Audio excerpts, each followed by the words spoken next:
proses pengalihan selesai, perusahaan yang digabungkan itu membubarkan diri. Perusahaan yang menerima penggabungan terus hidup untuk melanjutkan aktivitas yang sebelumnya dilaksanakan dengan perusahaan yang digabungkan. Para pemegang saham perusahaan yang digabungkan menerima penggantian dalam bentuk saham di perusahaan penerima penggabungan. Jadi ini ada perusahaan yang kuat ya. Ini mungkin akhirnya menggabungkan ke sini. Waktu menggabungkan ke sini, yang perusahaan yang menggabungkan itu perusahaan itu hilang. Yang ada perusahaan yang besar ini, dan mungkin bisa juga dikonversi kepada saham perusahaan yang menerima penggabungan. Jadi dua perusahaan, satunya membubarkan diri tapi mendapat konversi dari saham yang dari perusahaan yang besar itu. Kedua, metode cash merger. Metode ini pada dasarnya ada pengembangan dari metode pelaksanaan statutory merger. Bedanya dalam metode ini seluruh pemegang saham perusahaan yang digabungkan menerima kompensasi berupa uang tunai atas saham-saham di perusahaan yang digabungkan. Di dalam metode ini perusahaan penerima penggabungan tidak memiliki keinginan menerima pemegang saham perusahaan yang digabungkan beralih menjadi pemegang saham di perusahaan. Jadi ya, kalau penggabungan seperti ini berarti pemegang saham perusahaan yang menggabungkan diri itu cuma dikasih uang, sehingga perusahaan yang menggabungkan itu tidak masuk dalam perusahaan ini. Kalau itu bedanya. Yang pertama, perusahaan ini ada yang menggabungkan mendapatkan saham. Tapi kalau yang metode kedua ini, yang menggabungkan itu sahamnya dibeli, dibayar. Jadi dia tidak masuk dalam perusahaan penerima penggabungan. Metode triangular merger mencakup 3 perseroan, yaitu ada 3 perusahaan, yaitu perusahaan induk, perusahaan anak perusahaan, dan perusahaan yang akan digabungkan. Dengan metode ini perusahaan induk terlebih dahulu membentuk perseroan atau perusahaan baru. Anak perusahaan ini mendapat uang tunai atau saham yang cukup dari perusahaan induk untuk melakukan penggabungan dengan perusahaan yang digabungkan. Target company atau perusahaan yang menggabungkan diri perusahaan yang baru dibentuk tersebut. Jadi anak perusahaan menjadi perusahaan penerima penggabungan. Jadi kalau ini ada perusahaan induknya, dia bikin anak perusahaan dulu. Jadi dia induknya ini nggak mau di merger. Jadi dia bikin perusahaannya, anak perusahaan yang di merger adalah anak perusahaannya dengan pihak dari perusahaan yang digabungkan.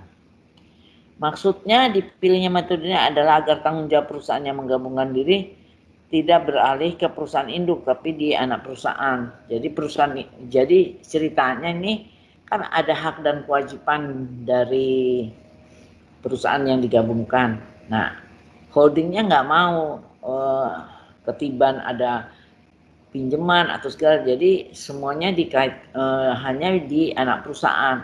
Holdingnya tetap dia bikin bersih ya, tidak ada kewajiban. Keempat, metode reverse triangular merger. Di dalam metode ini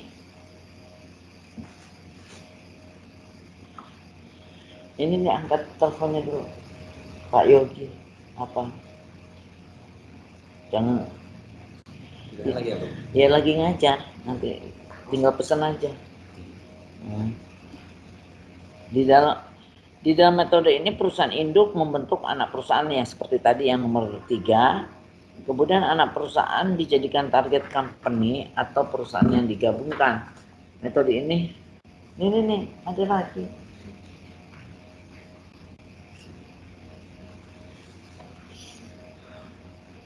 Metode ini merupakan kebalikan dari triangular merger. Sementara perusahaan induk dari target company dapat menerima kompensasi dalam bentuk uang tunai dari outsourcing absorbing company atau dalam bentuk saham pada absorbing company. Metode ini dilaksanakan dalam hal perusahaan yang akan digabungkan memiliki beberapa jenis kegiatan usaha yang berbeda ya, seperti perdagangan, konstruksi, percetakan, dan lain-lain. Perusahaan penerima penggabungan hanya berminat ngambil satu aja jenis usaha dari perusahaan yang akan digabungkan tersebut, misalnya percetakan.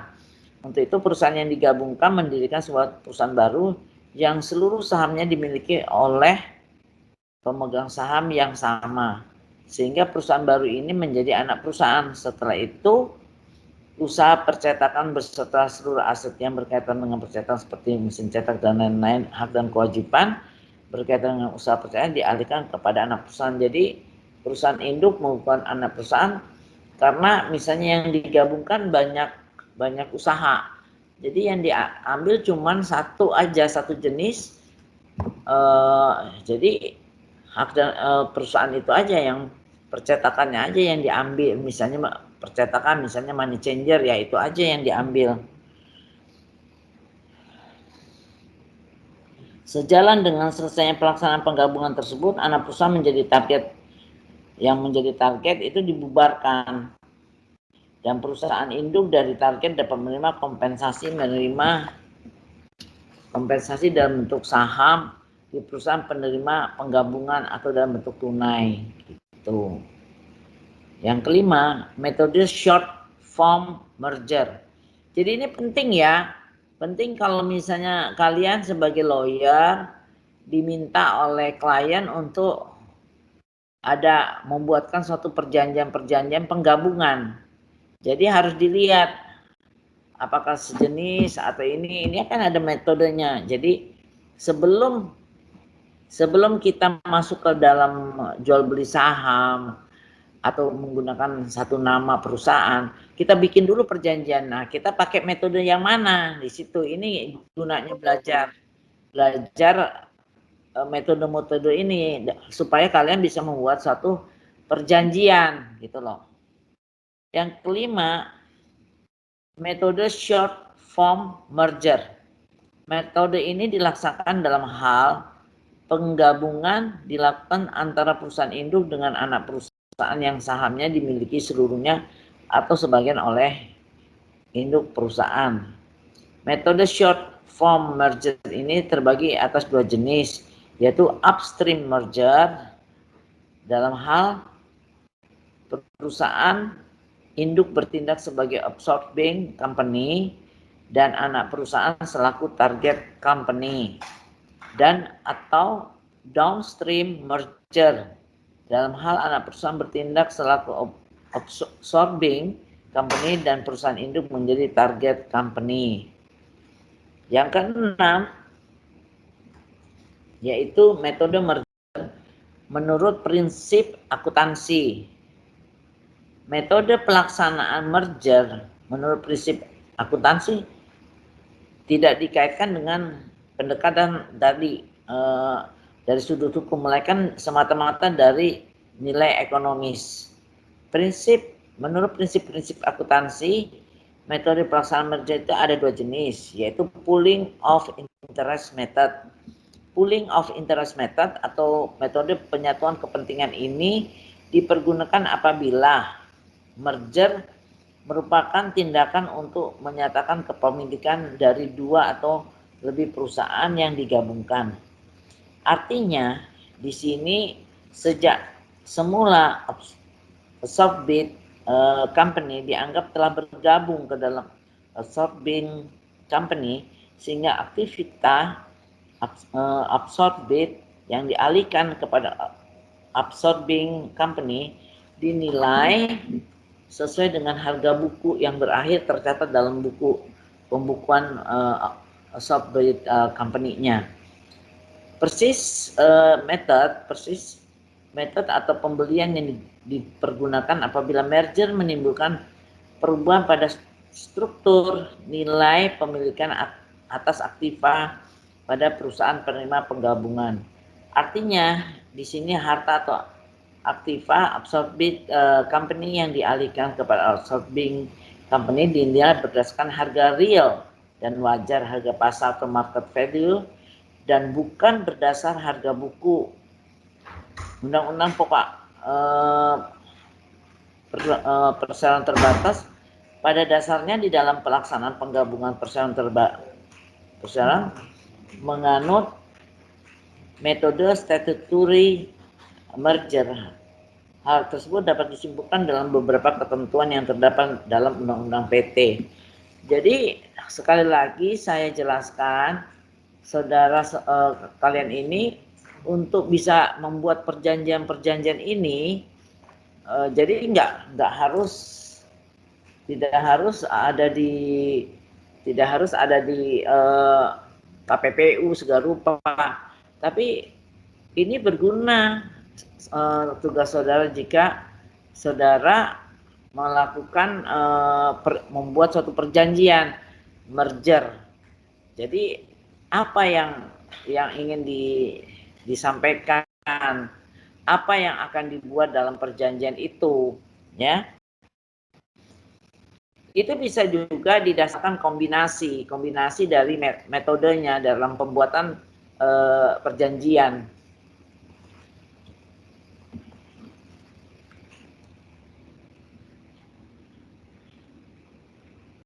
Jadi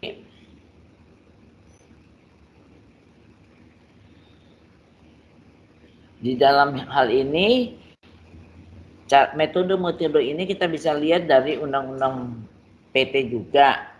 Kita lihat salah satu beberapa poin pasal 1 ayat 9 Undang-Undang PT yang menyebutkan bahwa penggabungan adalah perbuatan hukum.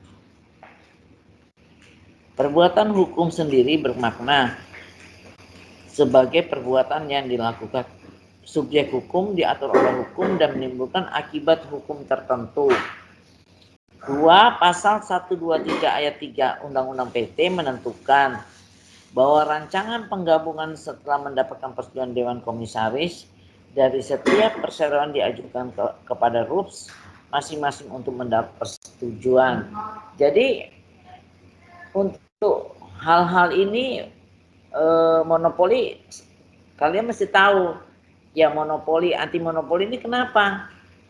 Karena adanya penggabungan, adanya konsolidasi, adanya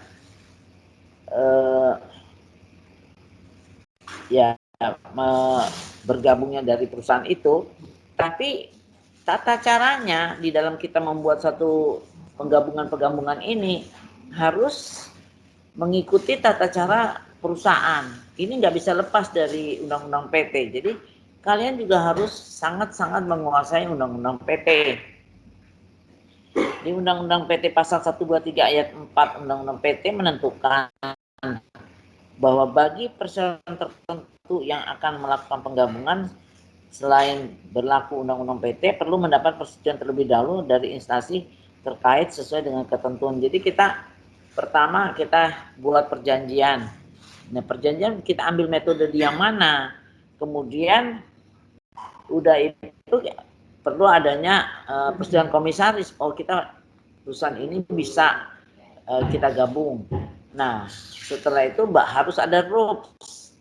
Nah, dari RUPS itu dengan ada perjanjian itu kita langsung jangan dulu membuat langkah-langkah jual beli saham, aset berubah, tapi kita minta instansi dulu kewenangannya untuk dicek apakah ini akan menimbulkan monopoli atau tidak. Jadi pangsa pasarnya bisa melebihi dari 50% atau tidak. Itu harus kita dapat persetujuan. Nanti kalau kita udah jual beli saham sekarang udah hukumnya udah selesai, totalnya dibatalkan oleh KPPU, sehingga kan sia-sia, sedangkan itu kan biaya. Jadi lawyer itu berperan di sini. Jadi kalau saudara mau konsentrasi untuk memegang hal ini, membuat agreement ini, kalau jago ya hebat ini, sesuatu income yang baik ya, jika saudara bisa menguasai hal ini. 4. Pasal 122 ayat 1 Undang-Undang PT menentukan bahwa penggabungan dan peleburan perseroan mengakibatkan perseroan yang menggabungkan diri atau meleburkan diri berakhir karena hukum. Ya iya, kalau udah meleburkan yang tadi saya jelasin, ya otomatis mereka hilang. Jadi yang namanya yang menerima itu yang masih ada.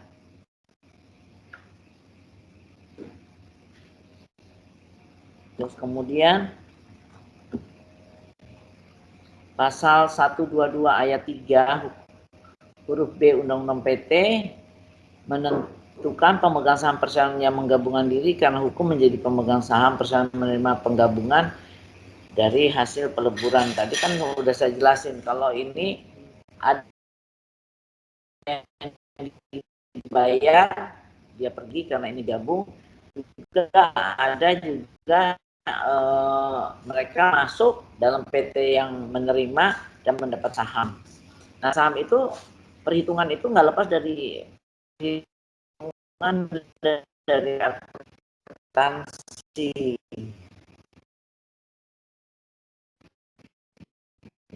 Ya. Terus jadi jangan bikin direktur sama direktur doang dari PT ini nggak bisa. Jadi harus prosedurnya bikin dulu perjanjian sesama direktur, masing-masing harus ada persetujuan dari komisaris dari perusahaan ini maupun perusahaan itu. Kemudian harus masing-masing membuat rules, baru setuju perusahaan ini sama perusahaan ini. Jadi legalnya tahap-tahapnya mesti dilakukan. Kemudian setelah itu baru nantinya ya baru perjanjian itu setelah ditandatangani karena udah ada persetujuannya, rulesnya ada, komisarisnya ada, ajukan dulu ke instansi. Jika kita lihat kita ragu-ragu, ternyata kalau dengan penggabungan ini bisa melebihi dari 50% untuk tidak memakan biaya. Jadi kalau misalnya kalian jadi lawyer terus tidak menguasai ini, saya bilang ya udah jual beli aja, udah nggak dihitung-hitung dengan baik.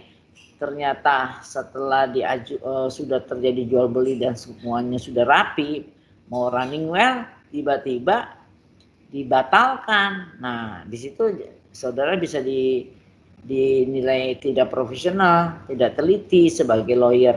Arti ya. Jadi kenapa saudara mesti diajarkan ini? Karena fungsinya nanti kalau saudara jadi lawyer. Jadi lawyer untuk diminta oleh klien untuk hal-hal yang membuat perjanjian terjadinya penggabungan. Jadi prosedur pelaksanaan penggabungan perseroan ada 11 tahap. Satu tahap pertama, nih persiapan. Direksi perusahaan yang digabungkan dan direksi perusahaan yang menerima penggabungan secara bersama-sama mengambil langkah sebagai berikut. Ini ya Bu, kalau kalian dapat buku ini biasanya setiap angkatan itu Budian punya, jadi bisa minta sama Budian ya. Halo. Di perpustakaan WIB ada? Iya, Bu. Ada, minta aja sama Budian. Ada Bu, ada. Buku ajar saya itu. Terus pertama membuat rencana penggabungan yang dituang dalam bentuk rancangan penggabungan.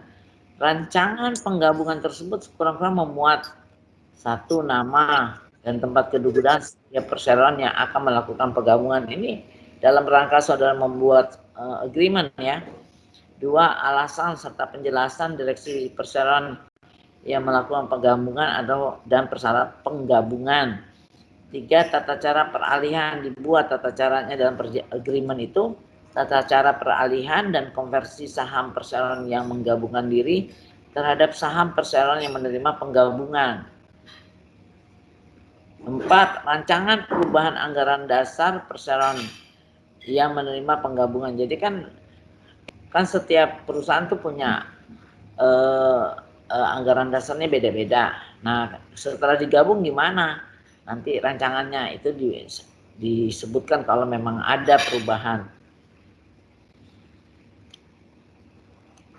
5, laporan keuangan sebagaimana dimaksud dalam pasal 66 ayat 2 huruf A Undang-Undang PT yang meliputi 3 tahun buku terakhir dari setiap perseroan akan melakukan penggabungan. Jadi laporan keuangan perusahaan ini selama 3 tahun. Jadi tetap tidak bisa dilepaskan dari hal-hal yang akuntansi, yang bersifat akuntansi. 7. Neraca proforma perseroan yang menerima penggabungan sesuai dengan prinsip akuntansi yang berlaku umum di Indonesia. Jadi kita harus ada kerjasama dengan akuntan publik, bukan lawyer aja, karena kan lawyer nggak bisa membuat laporan keuangan secara metode akuntansi yang benar. 8. Cara menyelesaikan status, hak dan kewajiban anggota direksi, dewan komisaris dan karyawan perusahaan yang akan melakukan penggabungan diri. 9. Cara penyelesaian hak dan kewajiban perseroan yang akan menggabungkan diri terhadap pihak ketiga. 10. Cara menyelesaikan hak pemegang saham. Ini kalau saudara punya buku saya, waktu bikin agreement itu tinggal ikutin aja nih poin-poin yang saya buat. Jadi udah bisa, yang penting lihat data baru bikin. 10. Cara menyelesaikan hak pemegang saham yang tidak setuju terhadap penggabungan perseroan. Kan ada misalnya pihak mana, pemegang saham berapa besarnya, yang tidak setuju biasanya pemegang saham kecil yang tidak setuju. 11. Nama anggota direksi dan dewan komisaris serta gaji, honorarium dan tunjangan bagi anggota direksi dan dewan komisaris perseroan yang menerima penggabungan, yang menerima ya. 12. Perkiraan jangka waktu pelaksanaan penggabungan. 13. Laporan mengenai keadaan, perkembangan dan hasil yang akan dicapai dari setiap perseroan yang akan melakukan penggabungan. 14. Kegiatan utama setiap perseroan yang akan melakukan penggabungan. 15. Rincian masalah yang timbul selama tahun buku yang sedang berjalan yang mempengaruhi kegiatan perseroan yang melakukan penggabungan. B. Berdasar pasal 127 ayat 2 Undang-Undang PT, direksi perseroan yang akan melakukan penggabungan wajib mengumumkan ringkasan rancangan penggabungan paling sedikit dalam satu surat kabar. Oh ya, itu wajib itu. Terus juga kita selalu dimasukkan ke media. Satu kepada karyawan dari perseroan yang akan melakukan penggabungan dalam waktu paling lama 30 hari sebelum pemanggilan RUPS.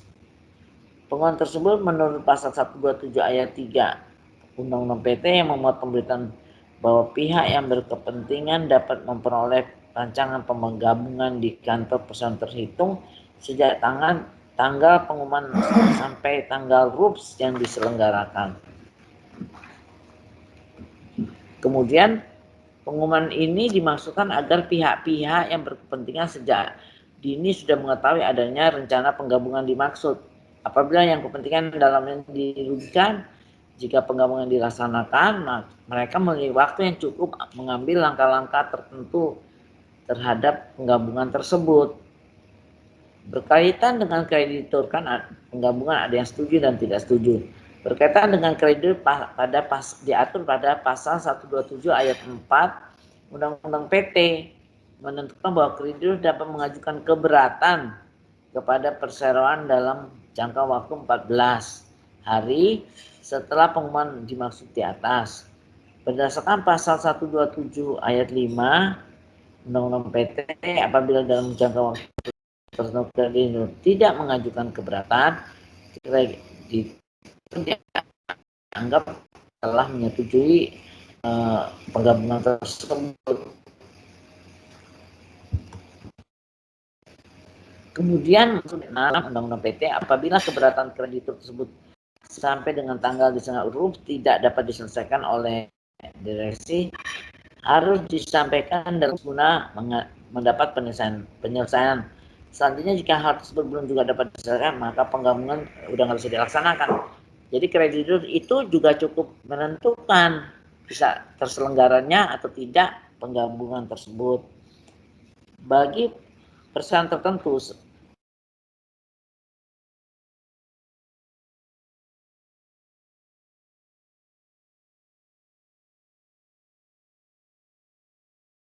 Nah, kita masuk di tahap kedua, pemanggilan dan penyelenggaraan rules. Pada pasal 123 ayat 3 Undang-Undang PT menentukan bahwa rancangan penggabungan itu setelah mendapat persetujuan Dewan Komisaris dari setiap persen diajukan kepada RUS masing-masing untuk mendapat persetujuan paling lambat 14 hari setelah pengumuman tersebut di atas. Direksi perseroan akan melaksanakan penggabungan melakukan RUPS. Nah, ini tahap ketiga adalah pelaksanaan penggabungan. Jika semuanya sudah oke, baru dilaksanakan penggabungannya. Di dalam RUPS gabungan yang dihadiri para pemegang saham perusahaan yang digabungkan dan perusahaan menerima penggabungan, direksi masing-masing perusahaan melaksanakan penggabungan melakukan tindakan-tindakan sebagai berikut. A. Penandatanganan rancangan penggabungan merger yang telah disetujui oleh RUPS masing-masing perseroan. B. Rancangan penggabungan di RUPS tersebut menurut pasal 128 ayat 1 Undang-Undang PT dituangkan ke dalam akta penggabungan yang dibuat di hadapan notaris dalam bahasa Indonesia. C. Penyerahan saham-saham baru pada perusahaan penerima penggabungan kepada para pemegang saham perusahaan yang digabungkan sesuai dengan ketentuan konversi saham yang diatur dalam rancangan penggabungan. Dapat juga penandatangan perjanjian jual beli saham antara direksi dan perusahaan digabungkan yang menolak penggabungan. D. Penandatanganan perjanjian sehubungan dengan pengalihan harta, kewajiban, izin karyawan dari perusahaan yang digabungkan kepada penerima penggabungan. Jadi itu satu-satu dibikin rinci-rinciannya dan juga dibuat perjanjian-perjanjian tersendiri yang tetap bermuara kepada penggabungan. Hal yang perlu dicatat jika dalam RUPS perusahaan yang digabungkan yang diselenggarakan pada tahap pertama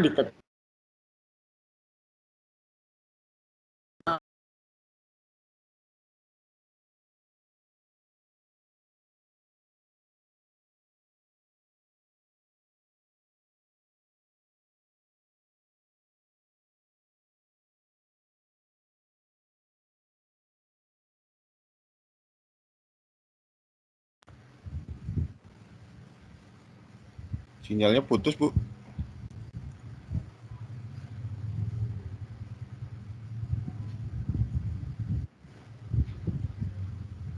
Sinyalnya ibu deh kayaknya. Punya Bu Elsa kayaknya. Oke. Bu, sinyal ibu putus, Bu, tadi, Bu. sekarang kedengaran nggak? Punya Ibu Udah, putus tadi. Sudah, Bu. Udah, sekarang udah. Arya ini kemana sih? Mandi dia.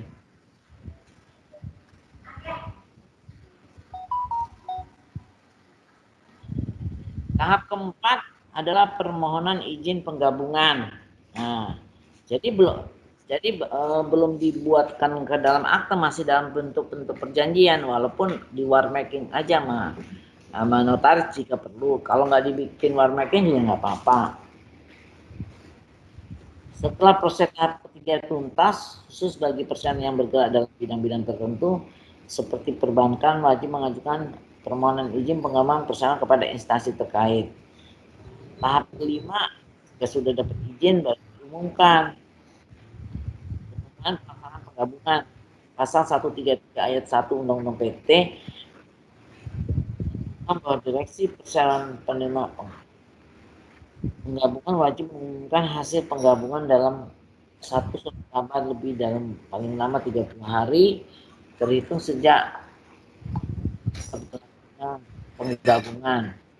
Penjelasan pasal 133 Undang-Undang PT menyebutkan bahwa pengumuman itu agar pihak yang berkepentingan dapat mengetahui ada penggabungan ini.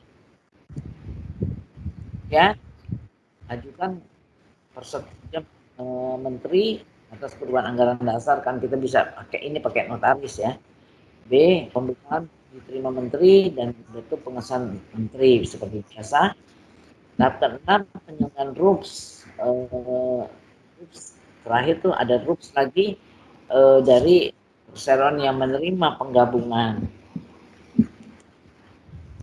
Ya, ketujuh, pengajuan permohonan kepada Menteri dan Menteri Hukum dan HAM untuk pengesahan perubahan anggaran dasar. Tadi kan penggabungan, sekarang pengesahan. Tahap ke-8, pengesahan perubahan anggaran dasar kepada Menteri. Kemudian 9 itu tindak lanjut pembubaran. Jadi yang udah gabung kan, yang udah masuk sahamnya ke sini, ini kan harus dihapuskan karena usahanya udah pindah kepada perseroan yang menerima. Ya, tahap ke-9. Tahap ke-10, pelaksanaan likuidasi atas perusahaan yang dibubarkan. Ke-11, pengumuman selesainya likuidasi perusahaan yang digabungkan. Jadi ini tahap-tahapnya. Nah, sekarang apa yang menjadi permasalahan? Kan saudara nanti akan menjadi ini pengacara untuk membuat agreement. Ini ada 11 poin yang harus dilakukan sebagai lawyer untuk membantu klien dalam rangka mau bergabung dengan perusahaan lain. Ada pertanyaan? Ada pertanyaan? Ya, Bu. Ya. Ada atau enggak? Tadi suaranya enggak jelas. Belum ada, Bu. Oh, belum ada. Berarti lanjut.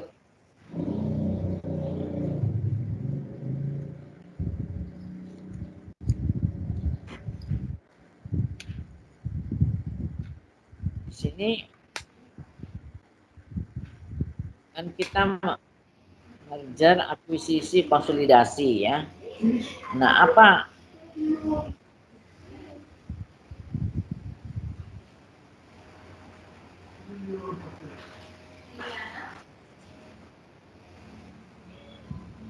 ya, di sini kita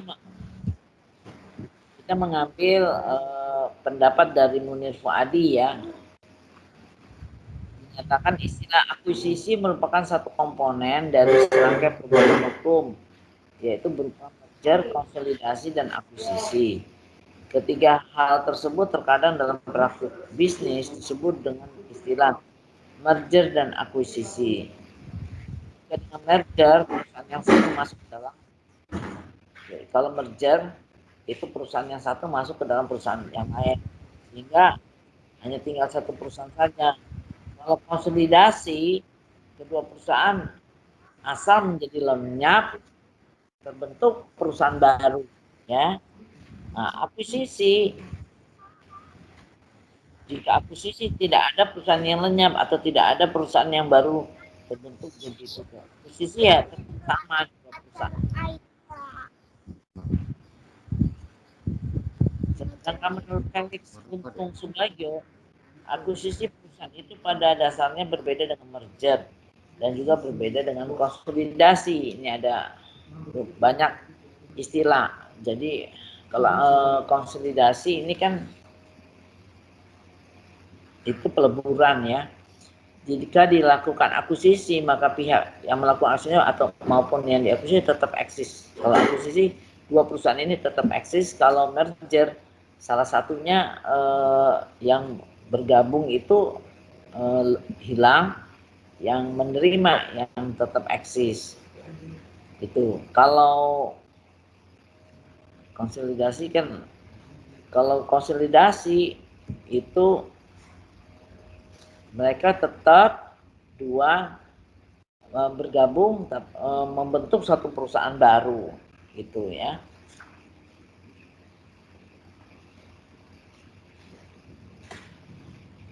Jadi di sini kita lebih banyak bagaimana sih kita definisi pengambilan alih yang dimaksud pasal 1 ayat 11 Undang-Undang PT. Jadi kita harus mengetahui perusahaan-perusahaan prosesnya itu dulu. Kalau yang KPPU dilanggar itu kita harus bisa sebagai lawyer, karena kalian bukan orang KPPU, jadi sifatnya mengetahui aja bagaimana prosesnya KPPU dan bagaimana kita menolong pihak-pihak yang adanya suatu merger mengakibatkan pihak perusahaan dan kita menjadi dirugikan gitu. Jadi tolong nanti diambil data buku ini ya, karena ini bisa jadi pegangan saudara di dalam membuat agreement.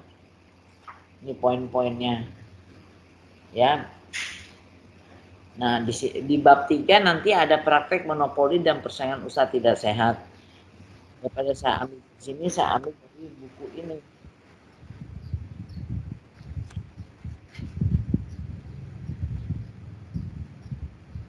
Tadi kan saya jelasin ya.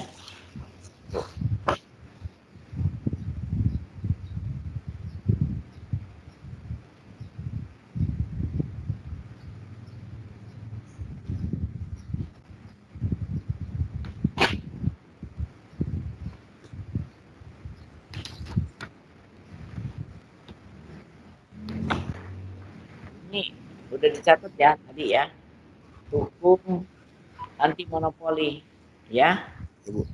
dari Margono.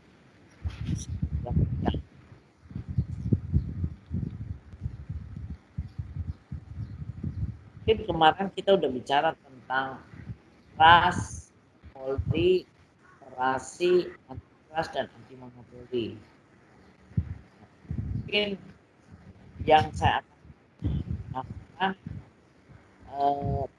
pengertian konglomerat di Indonesia apa, pembentukan konglomerasi itu apa. Jadi landasan konstitusionalnya. Nah, kita selalu ngomong, wah dia konglomerat loh. Tapi saya dia tahu nggak apa artinya konglomerat? Dia umum bilang konglomerat itu rasanya orang kaya gitu aja, itu enggak?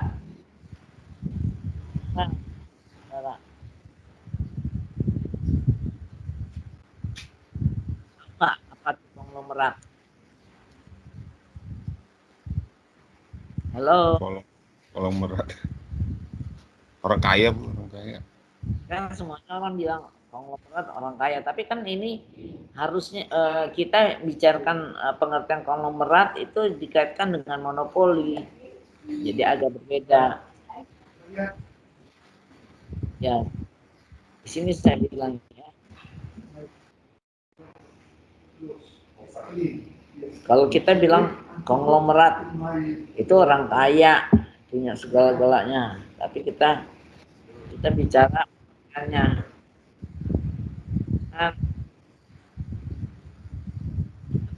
adanya monopoli ya.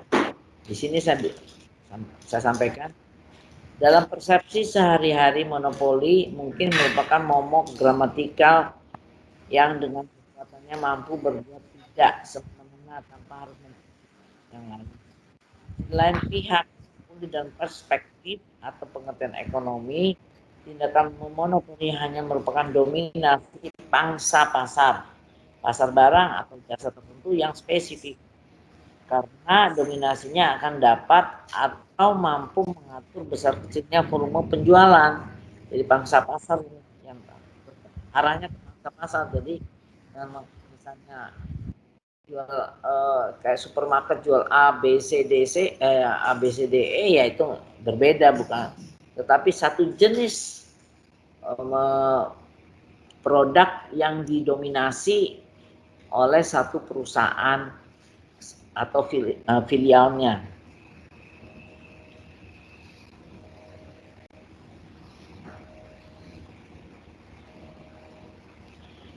Kita analoginya pedagang bakso, misalnya memiliki area memasak bakso, pembeli bisa menyenangi bakso tersebut. Dan tapi bakso ini ya untuk tingkat tukang bakso ya cara jualnya cuman skup yang nggak besar sekali, tetapi kadang-kadang kemampuan jual bakso yang enak ini kemudian ditingkatkan, misalnya ada seorang investor untuk ditingkatkan bakso itu menjadi besar. Nah itu di situ juga termasuk hal-hal yang sifatnya kayak dibikin konglomerat ya, jadi diambil usaha itu sehingga si penjual bakso ini tadinya owner, terus kemudian dengan adanya konglomerat ini membiayai mereka jadi seperti pegawai. Perusahaan itu baksonya itu udah milik dari si pengusaha besar ini, konglomerat ini. Jadi kalau kita bilang konglomerat, kita harus kaitkan dengan monopoli, karena ini pelajaran kita kan monopoli. Nah di sini begitu ditingkatkan, munculnya konglomerat ini membuat apakah negatif atau enggak, sehingga penjualannya cukup besar. Tapi di pihak pengusaha pembuatnya sendiri yang tadinya muncul itu dia manfaatnya nggak terlalu banyak yang dia terima, cuman baksonya terjualnya lebih banyak ya pangsa pasarnya. Tapi si pembuat idenya ini sudah jadi kayak pegawai. Disitulah kurang bagusnya konglomerasi ini ya. Seperti Kentucky Fried Chicken itu mendunia. Tapi apakah yang punya ide Kentucky Fried Chicken itu super kaya seperti konglomerat itu? Karena dia punya franchise itu kan yang membuat tadinya kan goreng ayam biasa, tetapi akhirnya bisa membesar karena ada konglomerat yang membackup sehingga bisa adanya franchise, adanya orang yang franchise itu membayar duitnya itu belum cuma sebagian kecil kepada si pemiliknya, tetapi lebih banyak kepada konglomeratnya. Kira-kira begitu. Nah kita bicara anti monopoli dan konglomerat di Indonesia ya kita banyak sekali, sehingga ada pertama orang jual kacang, misalnya jual kacangnya enak. Nah kemudian ada banyak yang beli, kemudian lihat kacang ini, ada konglomerat melihat ini, di backup kacang itu diambil biaya kerjaan tengah masak, yang karena dia yang membuat pabriknya, dia membuat pegawainya dan segala rupa itu, sehingga ini nih baterainya habis, baterainya kurang. Kenapa kamu nggak langsung charger? Tunggu ya.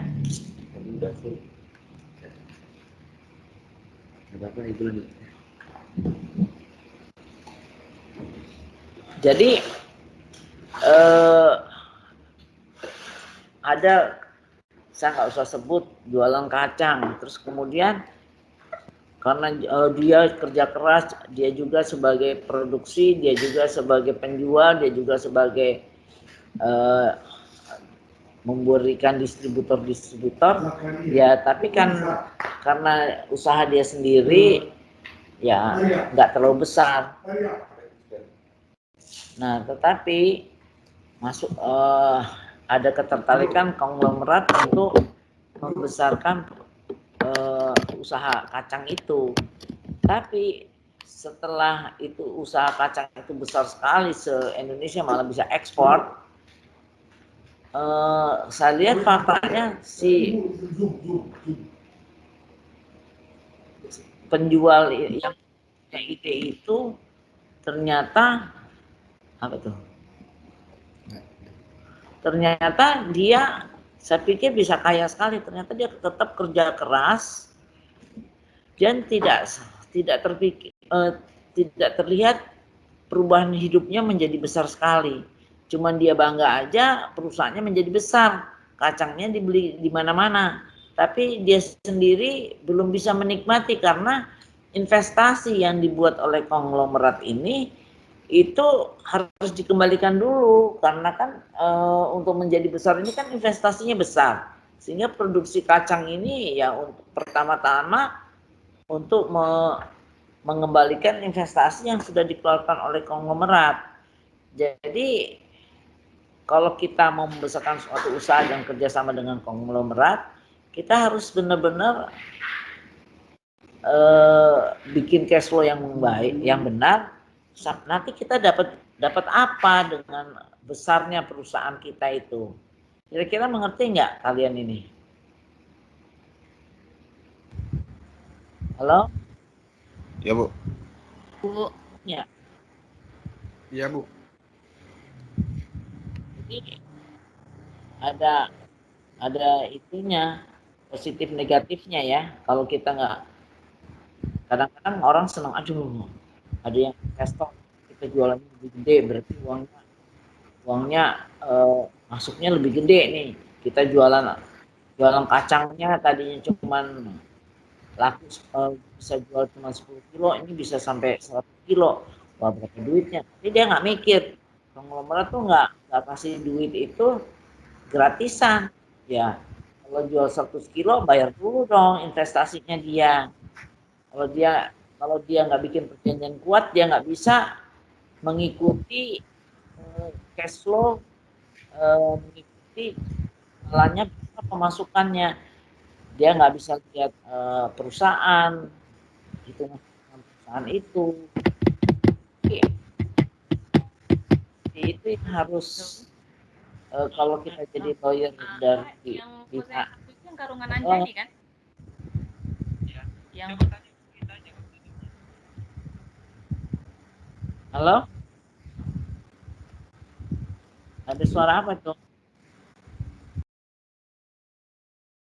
Jadi kita sebagai lawyer dari itu, jika ada klien kita bilang ini ada usaha saya yang laku ini, ada yang mau membesarkan, ya kelihatannya sangat muluk ya, besar, dengan menambah, kita kan cuma punya modal 5 rupiah ya bisa jualnya cuma 10 ayam, tapi dia punya uang misalnya berapa ratus juta gitu loh, sehingga perkiraan jualan ayamnya sekian. Nah itu kan kita harus minta bagaimana cash flow-nya, cash flow di dalam klien kita dapat bagaimana, apakah klien kita bisa juga memantau masalah pemasukan uang, peredaran penjualan, itu juga harus diberikan nasihat kepada klien kita, hitungan-hitungan akuntansinya itu, sehingga jangan nanti pas kalau tidak buat perjanjian yang kuat, sehingga nanti sampai terakhir juga klien kita itu tidak makin lama dia nggak kuat kan beli saham, dia besarkan, dia masukin keuangannya besar gitu, klien kita nggak sanggup untuk menandingi, sehingga sahamnya makin lama makin kecil, dan akhirnya benar-benar jadi pekerja, dan dia nggak cuma salary aja, cuma terima gaji. Itu yang harus dipertimbangkan. Cash flow-nya mesti dihitung, misalnya dia masukin duit 100, nah rencana pengembalian ke dia, tapi minimal klien kita juga dapat gitu loh. Jangan sampai bayar ini dulu, terus ini makin besar, klien kita makin lama makin kecil, dan akhirnya kalau dia udah tahu rahasia pembuatannya, nanti disuruh anak buah itu, terus dia tinggal ditendang aja, kan kasihan. Itu yang nggak bagusnya di konglomerat. Kira-kira sampai sini. Halo. Halo. Ya Bu, Iya Bu, Ngerti nggak? ngerti Bu. paham Bu. Ya.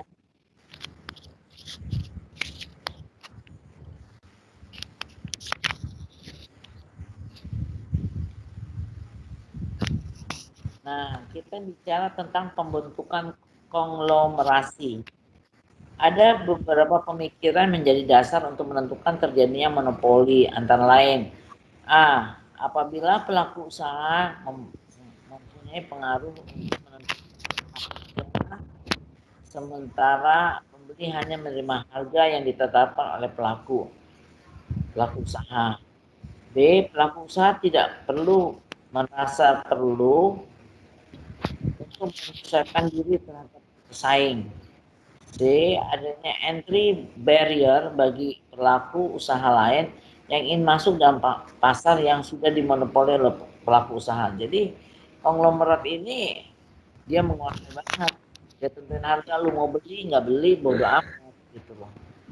Jadi di sini konglomerasi ini jadi bisa dikaitkan dengan monopoli ya, menjadi suatu persaingan yang tidak sehat juga jika konglomerasi ini terlalu dibebaskan. Bu, mau nanya Bu. Apa yang mau ditanya? Bu, sedikit Bu pertanyaan dari saya. Yang tadi Ibu sampaikan terkait merger, akuisisi, dan konsolidasi. Yang pertanyaan saya sedikit aja bahwa kalau misalnya sudah ditemukan suatu pelanggaran, telah terjadi monopoli atau persaingan usaha tidak sehat, kemudian kan kita tahu bahwasanya apakah boleh ketika itu sudah ditemukan, kemudian perusahaan ini melakukan proses akuisisi atau konsolidasi langsung gitu loh Bu. Jadi untuk menghilangi menghilangi jejaknya, mereka melakukan peleburan atau pemisahan akuisisi ya. Nah, ini kan ada pelanggaran di situ Bu. Kita tahu bahwa Undang-Undang Persaingan Usaha dan Monopoli ini untuk sanksi tindak pidananya kan cukup ringan ya Bu ya, cuman dendanya cukup besar gitu loh. Bagi konglomerat itu ya kalau untuk denda segitu kecil gitu loh. Jadi apakah ada perlindungan hukum bagi pelaku-pelaku usaha kecil kalau hanya kita melihat penyelesaiannya hanya sebagai administratif saja kalau saya lihat di undang itu. Jadi batalan daripada usaha itu, kemudian penghentian daripada jabatan direksi. Yang kita tahu juga kan banyak ya Bu ya, kalau kayak lihat pengusaha-pengusaha itu tetap bermain gitu loh, karena kan usahanya sudah besar, terjadi persaingan usaha, mereka melakukan akuisisi atau konsolidasi sehingga hilang jejak, tapi support dana tetap ada gitu loh. Bagaimana undang-undang membackup itu? Bagaimana undang-undang memberikan perlindungan terhadap itu? Kan karena kapasitas KPPU hanya sebatas pembatalan gitu loh, pembatalan administratif gitu. Itu sih Bu. Kalau Ibu melihat dari perspektif Ibu seperti apa ya? Kita melihatnya untuk perlindungan hukum bagi usaha-usaha yang kecil tadi seperti kacang tadi yang sudah diambil kemudian diolah sama konglomerat, akhirnya mereka besar. Kemudian terjadilah tindak pidana persaingan usaha tidak sehat, mereka perusahaan itu pecah lagi gitu, membentuk suatu akuisisi lah atau konsolidasi, sehingga kan hilang tuh Bu. Tapi perlindungan untuk usaha kecilnya itu seperti apa Bu? Kalau kita backup pakai undang-undang KPPU, saya lihat undang-undang KPPU sanksi pidananya kecil untuk sanksi pidananya, cuman dendanya saja yang besar. Gitu sih Bu, ketentuan pokok daripada pidananya. Terima kasih Bu. Ya, kan sekarang kan pemerintah lagi menggalakkan namanya perlindungan kepada UKM dan UMKM, ya kan? Karena itu ya namanya bagian yang ada hukum ini ya bisa melindungi itu UMKM, kemudian membuat namanya bisa mempatenkan dia punya brands merek-mereknya ini, sehingga nggak bisa diambil seenaknya dengan itu. Tapi kalau kita bicara anti monopoli undang-undangnya sendiri memang belum nggak terlalu kuat, perlu disempurnakan. Yang seperti kemarin kita jelaskan, ya sampai detik ini perlindungan yang kita harapkan ideal itu belum tercapai. Karena itulah bikin undang-undang kan nggak gampang, apalagi ini berkaitan dengan orang-orang kaya, konglomerat, segala rupa. Undang-undang ini ya kita nggak bisa bohong ya bahwa undang-undang ini bisa nggak diganjil-ganjil terus sama para konglomerat, karena nantinya bisa merugikan dia, bisa ngerti kan? Nah, karena itulah jalan keluarnya pemerintah itu membentuk satu perlindungan kepada UKM dan UMKM. Misalnya akte itu dalam bentuk akte itu mereka gratis. Yang akte itu dinilai 2,5 juta, itu pemerintah yang bayar ke notarisnya. UKM atau UMKM-nya udah dapat akte itu. Misalnya pendaftaran brandnya atau mereknya itu gratis juga. Dulu kan nggak ada, sekarang itu. Nah itu yang masih bisa dibantu oleh pemerintah. Baik Bu. Berarti saya jelas. Berarti sekarang kita harus pintar-pintar ya Bu ya, bagi pengusaha kecil untuk dengan adanya undang-undang persaingan usaha saat ini, lebih baik kita lebih mendaftarkan brand kita ya ke undang-undang merek ya, sebagai perlindungan hukumnya supaya tidak dicaplok ya Bu, sehingga tidak terjadi aja, betul gitu ya Bu ya. Selain baik Bu, kita terima kasih. Mendaftarkan merek kita kan juga punya namanya secret ya, kerahasiaan di dalam pembuatan itu. Nah itu jangan sampai terbuka, harus berpikir. Artinya sebagai lawyer dari bisa bantu UKM dan UMKM itu memberikan satu advice supaya mereka hati-hati, jangan sampai rahasia-rahasia dagang itu terbuka. Nah karena waktu kita misalnya konglomerat itu mengambil mau membesarkan usaha, manisnya itu sekarang berapa belinya, modal kamu 5 perak, berapa yang dilaku, berapa masuk. Wah kalau saya kasih 100 perak ini bisa kejual besar, berapa duit kamu kan, dia punya market, daya tariknya kan luar biasa. Nah ini kan wah pengen bisa terjualnya bukan 5 perak aja 100 perak, waduh gede banget tuh, 20 kali lipat kan gitu. Dia nggak tahu kalau hitung-hitungannya gimana kan, nanti begitu dia berhitung sama konglomerat ya, pintaran konglomerat ini begini, ada akuntan publiknya, ada ininya, ada ahli hukumnya. Nah dia nggak punya ahli hukum. Oke misalnya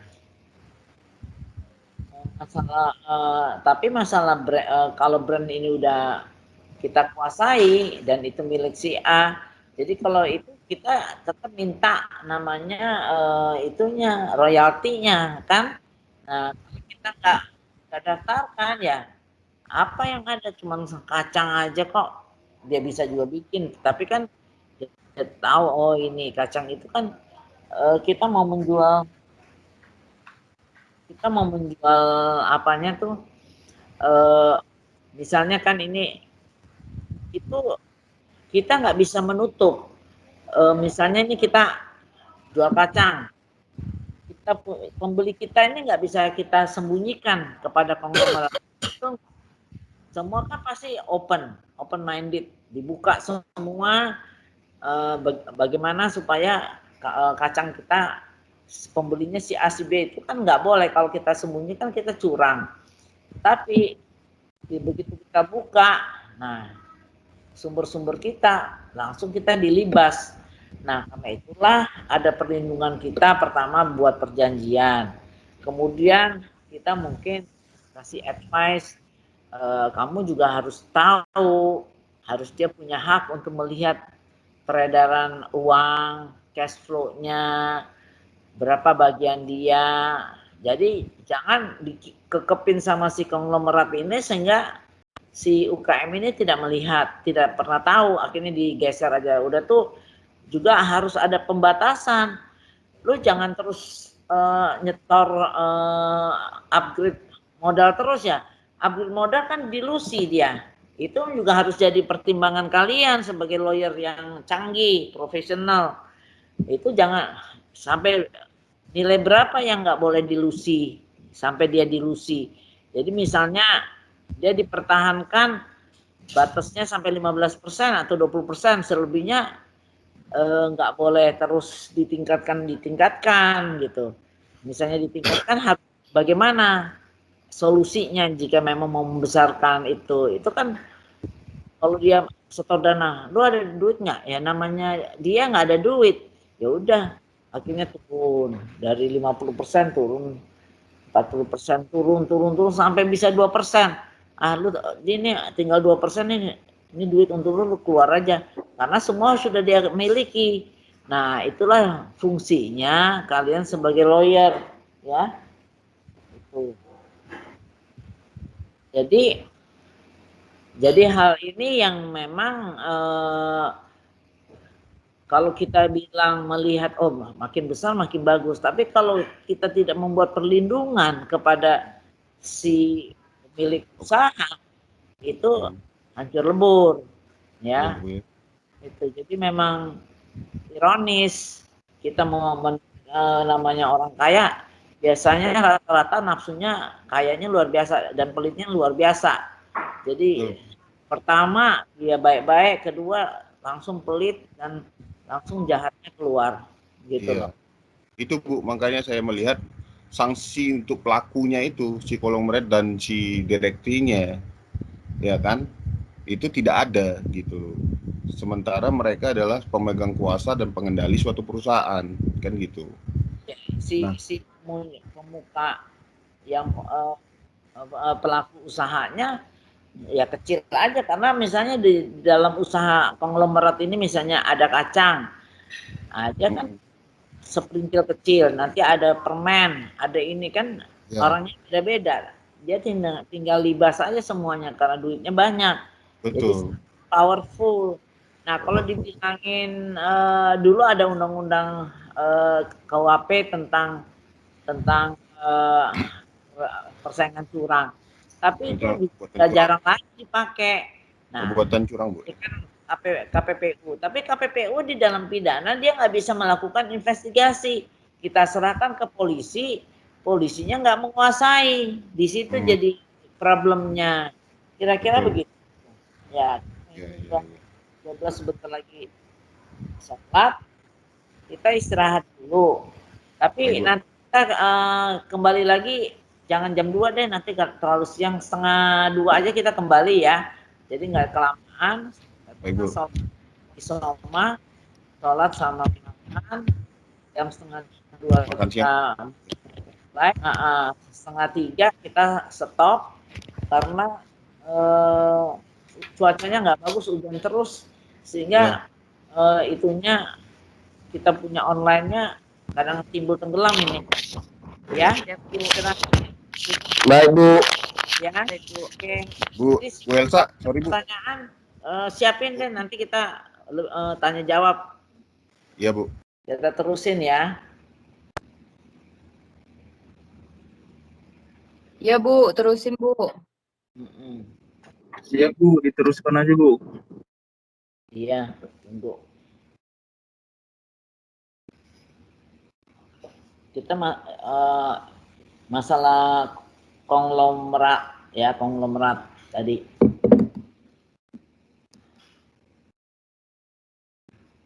Jadi Ada 4 asumsi yang mendasari agar terjadi persaingan yang sempurna dalam suatu pasar tertentu, supaya ada gairah persaingan yang sehat ya. Antara lain, pelaku usaha tidak dapat menentukan secara sepihak harga atas produk atau jasa. Jadi dia tidak menentukan sendiri. Jadi dia harus mengambil untungnya tidak terlalu besar, sewenang-wenang lah. Adapun yang menentukan harga suatu produk, jasa dan produk dan jasa adalah pasar, supply and demand, permintaan dan berapa barang yang tersedia. Kalau permintaan banyak, barangnya sedikit, ya tentu mahal, ya kan. Tapi kalau barangnya membludak, permintaannya sedikit, ya barangnya nggak bisa mahal-mahal karena ada persaingan. Hal ini berdasarkan kurva permintaan dan penawaran, supply and demand yang tadi saya bilangkan. Dengan demikian, pelaku usaha dalam persaingan sempurna tidak bertindak sebagai price maker, melainkan sebagai price taker, ya. Jadi dia nggak menentukan harga sekian, ambil atau lu tinggalkan itu barang. Kalau lu karena butuh ya kamu ambil. Kalau kamu nggak mau harga segitu ya silakan aja itu. Jadi benar-benar konsumen nggak ada pilihan. Barang atau jasa yang dihasilkan oleh pelaku usaha adalah betul-betul sama. Produk homogeneity. Selanjutnya, pelaku usaha mempunyai kebebasan untuk masuk atau keluar dari pasar. Konsumen dan pelaku usaha memiliki informasi yang sempurna tentang berbagai hal. Di antaranya kesukaan, ya. Misalnya fashion, pada saat ini fashion modelnya ini warnanya merah misalnya. Itu kesukaan. Tingkat pendapatan, jadi di daerah sini income-nya berapa. Kalau harga baju-baju level import itu ya nggak ada yang sanggup membeli. Jadi harganya standarnya gini, sesuai dengan income pendapatan dari para konsumen, pembelinya. Biaya dan teknologi yang digunakan untuk menghasilkan barang atau jasa. Jadi harga dari modal untuk mendapatkan produksi dan jasanya.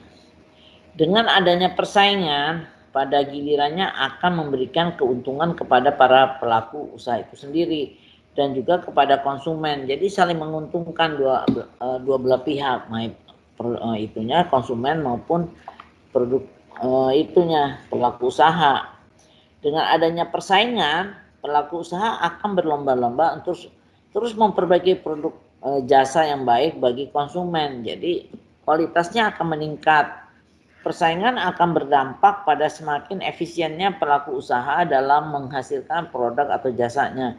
Di sisi lain, dengan adanya persaingan, konsumen sangat diuntungkan karena mereka mempunyai dan dihadapkan pada berbagai pilihan dalam membeli produk atau jasa tertentu dengan harga yang bervariasi, murah dan kualitas yang baik.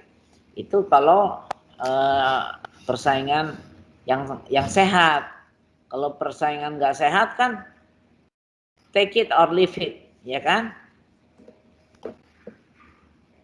Suatu pasar di mana tidak terdapat persaingan disebut sebagai monopoli. Itu kita kembali lagi cerita saya kemarin kan. Jadi harus ada persaingan. Barang yang didapat hanyalah dengan produk dan barang yang kualitasnya cenderung menurun karena tidak adanya kompetisi yang fair. Selanjutnya masyarakat mau tidak mau membeli dan mengkonsumsi hanya barang itu saja. Yang saya bilang take it and leave it. Pembentukan konglomerasi. Ada beberapa pemikiran yang menjadi dasar untuk menentukan terjadinya monopoli, antara lain A. Apabila pelaku usaha mempunyai pengaruh untuk menentukan harga atau price maker, sementara pembeli hanya menerima harga yang ditetapkan oleh pelaku usaha. Ini terjadi monopoli. Jadi dia penentu harga dan kita hanya nggak mau deh beli barang itu. Pelaku usaha tidak perlu merasa perlu untuk menyesuaikan diri terhadap pesaing. Jadi dia bilang ya udah, cuma satu-satunya gua yang jual, lu ambil aja, mau bagus mau jelek ambil, harga mahal ya cuek aja. Adanya entry barrier bagi pelaku usaha lain yang ingin masuk dalam pasar yang sudah dimonopoli oleh pelaku usaha.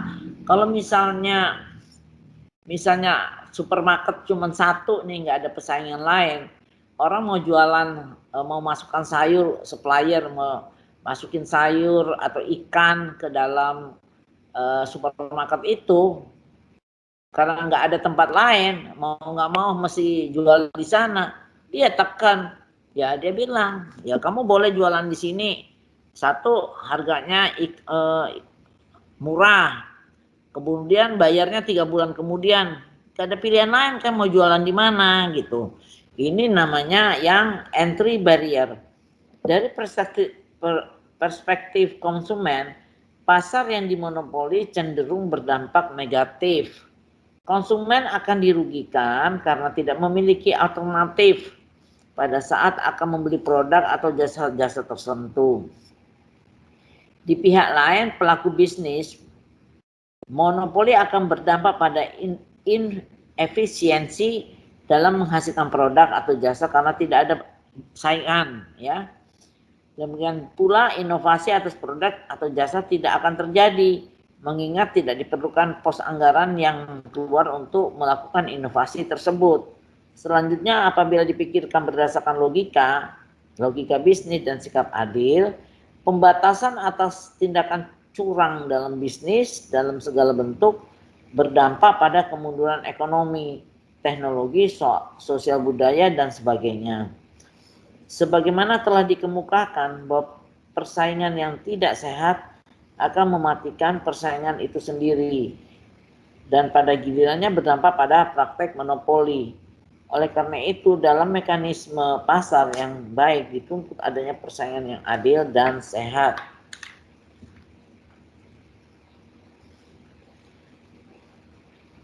Izin Bu Elsa mau bertanya Bu. Ya.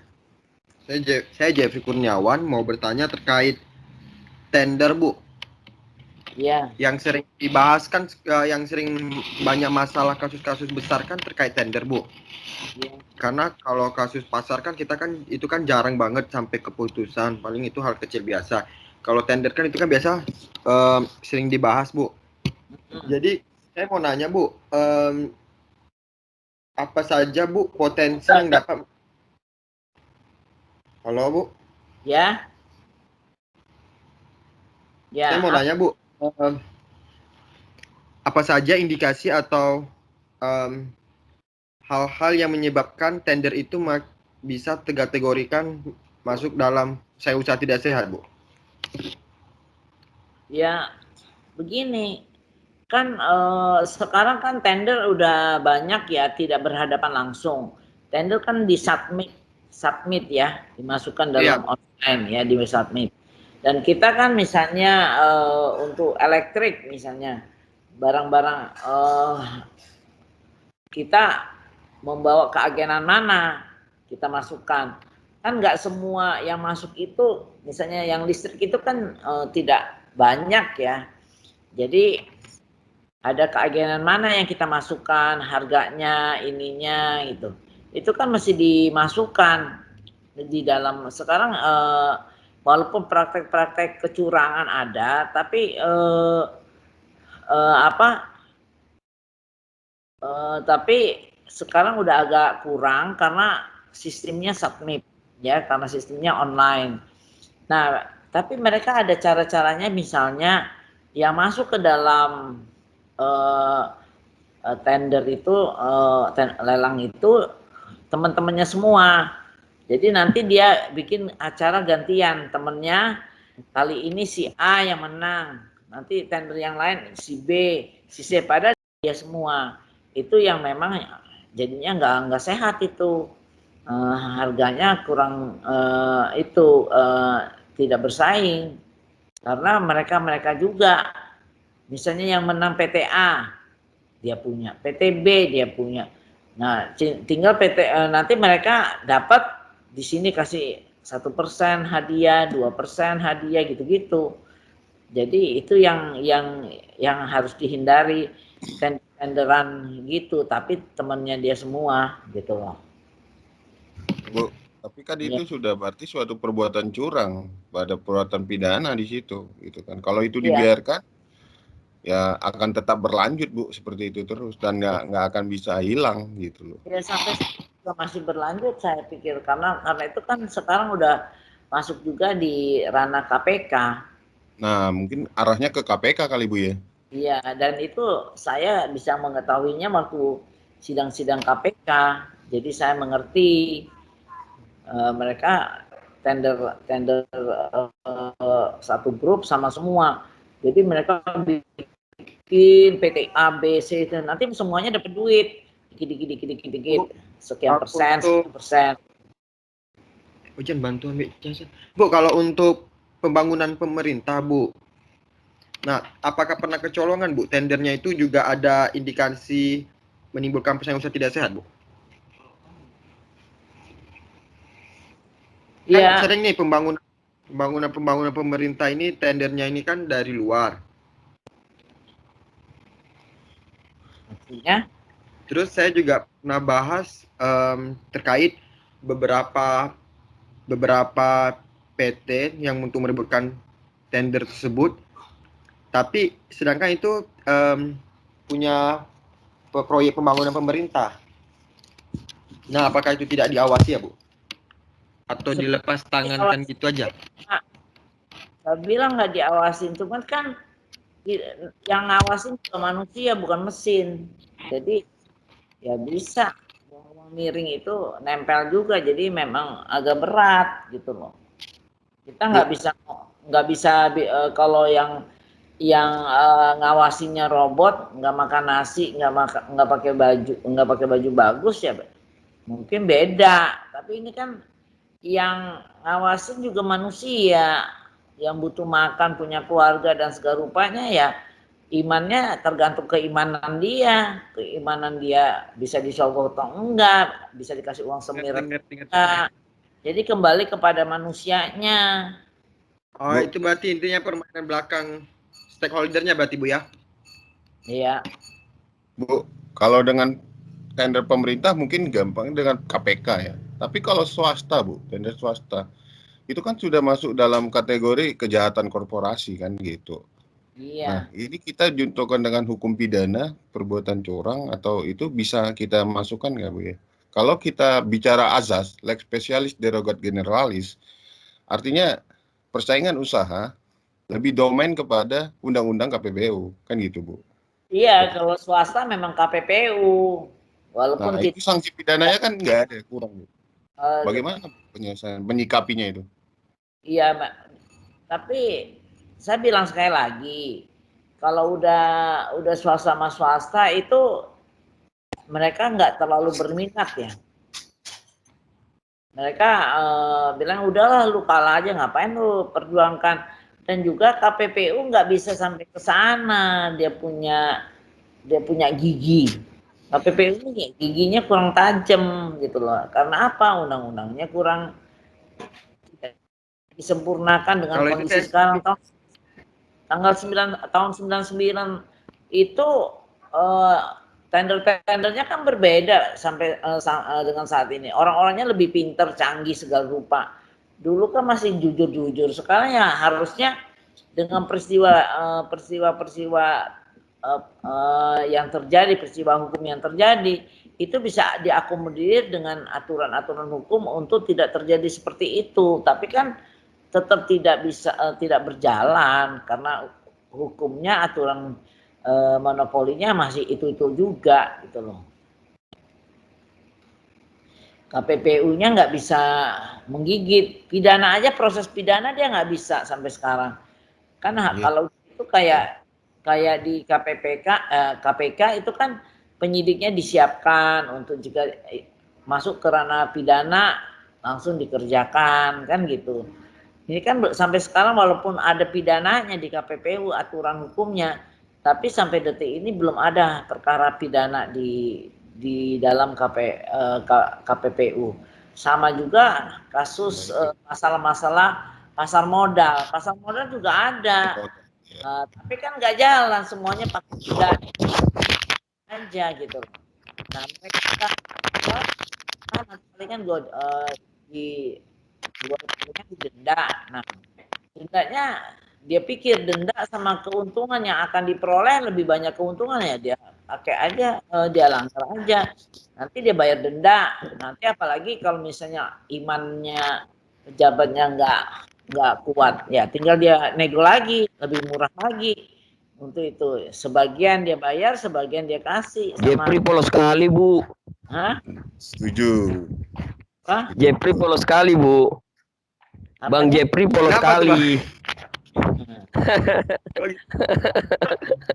Gitu. Jadi kalau sebetulnya hukumnya aja, tapi orangnya itu mesti tugasnya, orangnya mesti imannya juga kuat gitu loh. Biar makin tinggi aturan-aturan segala rupa bisa disimpangi. Orang Indonesia itu terkenal di dunia itu Pak pinter mengeles hukum. Nah, sebagai contoh mahasiswa-mahasiswa Indonesia di luar negeri itu bisa internasional, telepon internasional dari Jerman, dari mana-mana.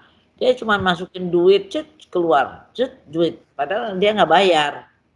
Nah, itu terkenal. Nah, kalau orang-orang di luar tuh nggak mau kayak gitu-gitu. Kalau jadi bandit, bandit banget. Kalau kita kan yang kecil-kecil ini merusak gitu loh. Nah, kita mulailah dari misalnya dari sekarang dari UIB nih, hebat-hebat. Ya. Siapa nih si Perta nih udah saking pintarnya udah sampai mau botak dia. Nggak tumbuh-tumbuh nih bukan? Kan jadi satu image baru makin botak orangnya makin pintar orangnya kan katanya begitu. Enggak. Setuju tuh, Jeffrey setuju tuh. Iya Bu, jadi kita melihat di lapangan itu jauh banget berbeda kalau kita bicara masalah persaingan usaha tidak sehat. Tidak ada perlindungan di situ gitu loh. Jadi untuk memanage kategori dia melakukan pelanggaran usaha, ya kita banyak berbenturan dengan aturan-aturan seperti kayak kejahatan korporasi, tindak pidana perbuatan curang gitu kan. Ya Iya. kan Bu, itu tidak bisa disentuh. Jadi ya, KPPU yang dibentuk pemerintah dalam suatu lembaga independen tidak berfungsi sejalan yang diharapkan gitu loh, gitu Bu. Jadi makanya apa nih kayak kita sebagai juga praktisi hukum ya sulit gitu loh untuk, tapi ada keuntungan juga bagi kita sebagai praktisi seperti Ibu bilang tadi, celah-celah hukum untuk membebaskan Ya, jadi kita bisa lebih pintar. Ya, bagaimana Betul. kita tahu celah-celah hukum ini untuk membantu kita demi kebaikan ya. Iya betul Bu. Nah, Jadi kan kadang yang jahat penguasa yang punya uang aja susah gitu loh. Seperti saya bilang tadi, dia sudah tahu melakukan merger dengan menguasai pasar. Ketika dilakukan gugatan KPPU, mereka langsung akuisisi, kemudian lakukan konsolidasi. Jadi akhirnya secara undang-undang PT itu kan diperbolehkan, iya. tidak melanggar gitu loh. Jadi dengan mergernya itu mereka hilang dengan sendirinya membentuk suatu perusahaan baru. Tapi di dalam bentuk perusahaan baru mereka kan punya susunan pengurus yang bisa mengatur jabatan gitu loh. Yang tadinya di merger dia direktur, kemudian diakuisisi dengan perusahaan baru atau konsolidasi dengan perusahaan baru, dia menjabat sebagai komisaris. Artinya nggak kesentuh gitu loh. Iya, jadi bukan itu saja, tapi kan untuk menghitung bahwa itu dia monopoli pangsa-pangsa di atas 50%, ngitungnya tuh setengah mati. Kita kan misalnya kita jadi lawyer dari Batam, gimana lu ngukurnya? Kalau cuma ngukur di kota Batam sih bisa-bisa aja, tapi untuk se-Indonesia saja nggak sanggup. Kriteria tolak ukur pengukuran dari pangsa pasar tuh gimana hitungannya? Itu kan ada ahlinya. Ada ahlinya untuk menghitung. Nah, ahlinya itu kita mesti bayar. Nah, klien kita kagak punya duit untuk bayar-bayar begitu, gimana? Bayar kita aja, kita cuma senang sukarela untuk membantu. Hal-hal itu yang menjadi kendala bagi kita. Di lapangan Bu ya. Kita hanya bisa merasakan ketidakadilan, tapi Ya. bagaimana mendobraknya itu agak berat gitu. Ya itu. Berat banget kali kalau ngitung-ngitung berapa ini, mencapai nggak di atas 50% pangsa pasarnya. Cara menghitungnya gimana? Kita harus tahu produksi, tahu ini, terus di sini jualannya di mana, di kota ini, kota itu. Aduh, kita ngumpulin data itu tinggal dia bisa tarik barangnya terus berubah-berubah kan jadinya bisa laporan kita nggak benar gitu loh. Iya. Betul sih Bu. Setuju sih Bu. Hitungan itu berat loh, berat untuk menentukan di atas 50%. Kalau di luar negeri setiap produksi keluar itu terbuka, setiap PT terbuka. Jadi kita sebagai publik bisa tahu, oh ini bisa berhitung, oh produk Supermi ini dia nomor satu ininya pangsa pasarnya mencapai berapa persen, ini berapa persen. Kalau kita kan nggak kecatat, suka-suka dia. Iya. Penyelundupan pajak banyak, ini banyak, ya susah kita. Mereka tidak akan terbuka. Nah kalau di luar negeri PTA langsung kita buka PTA, kita tahu PT ini lagi bangkrut atau enggak, kita udah tahu karena terbuka di pengadilan, kita bisa cek, dapat semua datanya lengkap bahwa dia punya keuangannya berapa. Sekarang saya mau tanya, kalian bisa nggak buka PT, misalnya PT apa gitu, walaupun dia misalnya gudang garam, ya Bu. Ya, cuma tahu bayar pajaknya, tapi penghasilannya dia sampai dapat bayar pajak sekian 5 perak itu dari mana? Kalian nggak tahu. Produknya dari mana? Jualan gudang garamnya di mana? Walaupun sekarang udah ada, misalnya gudang garam nomor 1, terus sudah tuh nomor 2, misalnya Jisamsu misalnya. Salah satu saya ngerokok, saya nggak ngerti. Jadi hal-hal begitu yang di Indonesia itu tidak terkontrol produknya dia, mah. Jadi kita nggak bisa. Sudah tidak ada keterbukaan. Ya sekarang sudah mulai cuman pajak. Tapi kan sekedar pajak aja. Tapi hal-hal yang berkaitan dengan perusahaan itu kita nggak bisa tahu. Ya sembunyi. Ya Bu, saya setuju juga sih Bu. Tapi saya lihat juga koordinasi lembaga juga kurang ya Bu ya. Harusnya KPPU harus bekerja sama dan berkoordinasi langsung dengan Kementerian Perdagangan, kemudian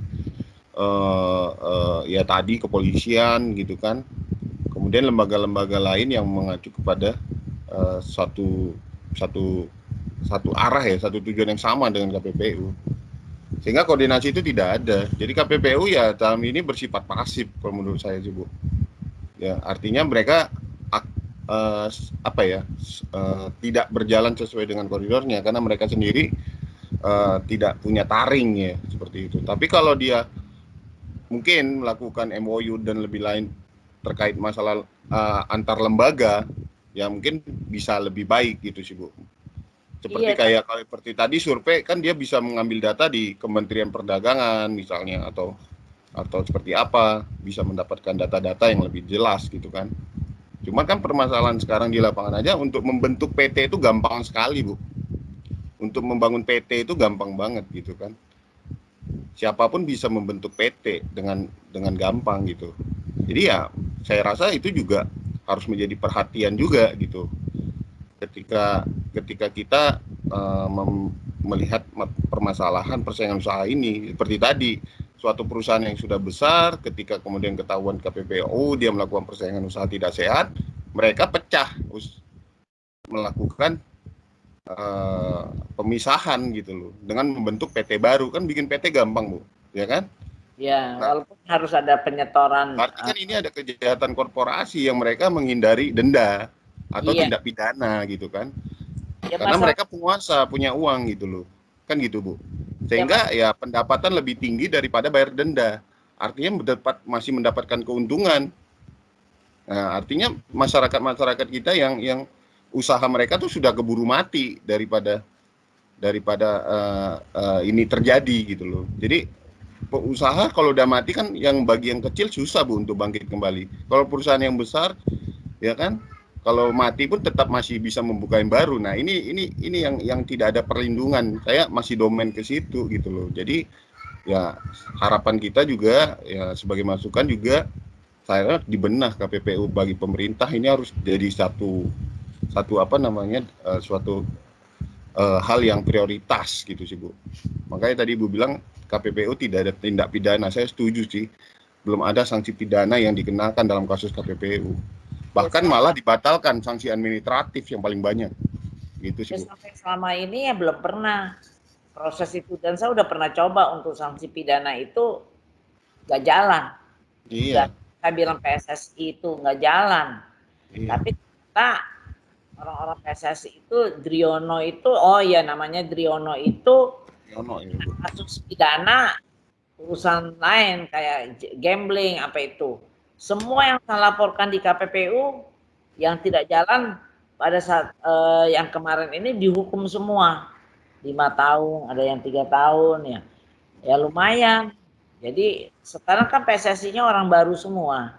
Coba kalian untuk membuktikan hal itu, coba cek dulu pengurus PSSI-nya siapa, dan itu berapa puluh tahun dia aja. Hampir 20 tahun dia terus. Driono dari grupnya Nirwan Bakri, ya kan? Nah, kemudian kita laporin nggak tembus kita. Sampai saat kita mengajukan arbitrase di Swiss ya tentang PSSI, tentang itu FIFA. Nah, waktu dipanggil mereka memanggil KPPU ini, saya pakai 2 cara di internasional dan nasional dipakai KPPU, nggak jalan. Tapi apa yang dalam hati saya, feeling saya kebenaran itu bahwa ini mereka bercurang sehingga orang-orang itu yang mau main sehingga yang menjadi pemain sepak bola tuh itu aja, persaingan tidak ada, karena klub-klub ini kalau tidak di bawah PSSI dia tidak bisa bertanding. Nah kan berarti nggak bisa dites ini jago-jagonya. Jadi kalau misalnya jago-jago yang bukan orang masuk di PSSI udah ditinggalin aja gitu. Sehingga kita di luar kalau bertanding kalah terus karena orangnya udah tuh orang itu terus dalam grup itu. Sedangkan yang menemukan bibit-bibit baru dari klub lain, dari klub lain yang tidak masuk dalam PSSI gitu kan, itu ada klub-klubnya semua. Nah kalau misalnya ada klub yang bersaing langsung dihancurkan, jadi kayak politik juga. Jadi enggak ya, karena itu bisa maklum aja sepak bola kita duel jadi nggak pernah menang, malu-maluin karena gitu, karena pengurusnya. Masa kita penduduk 100 berapa, kita 128 juta, satu tim bola yang signifikan yang hebat aja nggak punya, emang kita udah tolol banget. Ya, kita orang hebat-hebat banyak yang bisa main sepak bola, hari-hari kita main sepak bola. Nah saya bikin sistem baru tentang persepak bolaan supaya menimbulkan persaingan yang sehat antara pemain sepak bola sehingga kita bisa mencapai dan itu juga bisa masuk kepada Fox yang bisa untuk sport ya, untuk ikut bisa kasih uang dan kepada klub-klub ini, dan nanti klubnya itu bisa kasih makan yang enak, kasih gaji yang bagus sehingga kita bisa ada pertukaran pemain sepak bola kita dan sepak bola kita bisa prestasinya bagus. Tapi itu ditolak. Kenapa? Ya karena dia maunya gambling. Jadi orang misalnya pelatihnya pun pelatih yang udah nggak laku. Itu udah tuh misalnya itu yang bisa diatur. Misalnya kali ini lu kalah, kali ini menang, itu kan jadinya pemainnya pura-pura semua. Ngerti nggak itu? Iya, Nah, waktu itu ada pemain, kenapa saya akhirnya terlibat di PSSI? Waktu itu ada pelatih sepak bola yang canggih, termasuk itu dari Argentina, termasuk number one. Itu pun diberhentiin karena dia nggak mau diatur bahwa pemainnya harus kalah, untuk bertanding ini kalah. Dia bilang itu nggak bagus, bertanding itu harus menang, kok bertanding untuk kalah. Hal-hal itu merusak mentalitasnya pemain sepak bola. Nah itulah orang Indonesia, saya bilang. Bukannya saya menghina orang Indonesia, saya juga orang Indonesia tulen, tapi kita tuh ada sebagian oknum Indonesia yang mana berusaha melakukan untuk demi keuangan, tapi merusak mental dan merusak loyalitas dan sportivitas dalam olahraga. Itu Jadi, salah Bu, satu olahraga. jadi Bu, intinya ini selain kita harus memperbarui undang-undang kita juga harus menyadari stakeholder kita juga, Bu ya. Oh Karena iya, tetap kita bisa berdiri sendiri, jadi mesti harus yang lain. Seperti kita harus bilang polisi. Nah, bilang KPPU ada pidananya, harusnya kan dia membentuk tata cara prosedur dalam pelaporan adanya tindak pidana. Kan dia sampai sekarang belum ada. Dia nggak bikin aturannya sendiri. belum. Kedua juga dia tidak membentuk tim penyidik pengadilan. atau minimalnya kerjasama dengan kepolisian. Nah, kepolisian juga mungkin nggak terlalu berminat karena hitung-hitungan ada matematikanya, akuntansinya, bikin malas juga tuh polisinya. Jadi kan harusnya tim penyidikan untuk BAP pakai polisi, tapi hitung-hitungannya ada tim sendiri. Nah itu mereka belum bentuk kayak gitu, jadi nggak akan jalan kalau itu belum dibentuk gitu. Bu, Bu, jadi KPPU pengadilan apa ya, Bu? Pengadilan niaga ya, Bu ya? Apanya? Untuk penyelesaian di tingkat pengadilannya pengadilan apa, Bu? Pertama kan Niaga. mereka kan pertama di tingkat KPPU-nya sendiri. Iya, betul. Pertanyaannya. Tidak Kemudian di tingkat pengadilan negeri. negeri ya, Bu. Nah, habis negeri baru langsung kasasi. Oh. Bu mau nanya, menurut Tiga- Ibu untuk tiga proses tingkat. penanganan, Bu, Apa? mau nanya, Bu, menurut Apa? Ibu untuk proses tata cara penanganan perkara oleh KPPU itu terlalu rumit atau gimana, Bu? Rumit sih enggak, cuman mereka tidak siap aja, belum siap.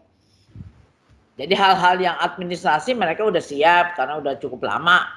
Dari tahun 99 sampai 21 tahun masih nggak ngerti ya, bego banget itu. Kan mereka orang-orang pinter juga. Tapi Bu, untuk jangkau Halo? Halo? Ya, Bu.